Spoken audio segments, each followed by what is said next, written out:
வீட்டுல இருக்கக்கூடிய மனைவி கணவன் கிட்ட எப்பயாவது எங்க ஒரு 1000 ரூபாய் காசு கொடுங்க அப்படின்னு கேட்கும்போது, எதுக்கு, ஏன், என்ன வாங்க போற, உனக்கு என்ன செலவு, நீ வீட்டுல தானே இருக்க, இது மாதிரி கேள்வி தயவு செஞ்சு கேட்காதீங்க. ஏன்னா அவங்களுக்கு ஏதாவது வாங்கிறதுக்கு கேட்கலாம், இல்ல உங்களுக்கு ஏதாவது வாங்கி கொடுக்கறதுக்கு கேட்கலாம், குழந்தைக்கா இருக்கலாம், அவங்க சொந்தக்காரங்களுக்கு செய்யறதுக்கு இருக்கலாம், அவங்க அப்பா அம்மாவுக்கு என்ன வேணா இருக்கலாம்.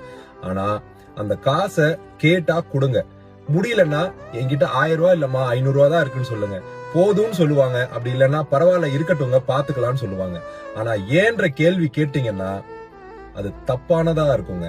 ஏன்னா அவங்களுக்கு திறமை இல்லாம இல்ல, அவங்களால வேலைக்கு போக முடியாம இல்ல, அவங்க நிறைய படிச்சிருப்பாங்க, திறமை இருக்கும். அதெல்லாம் சாக்ரிஃபைஸ் பண்ணிட்டு கட்டின புருஷனுக்காகவும் தான் பெத்த பிள்ளைக்காகவும் வீட்டுல இருந்து புருஷனையும் பிள்ளையையும் பாத்துக்கணும்ன்றதுக்காக தான் வேலைக்கு போகாம இருக்காங்க.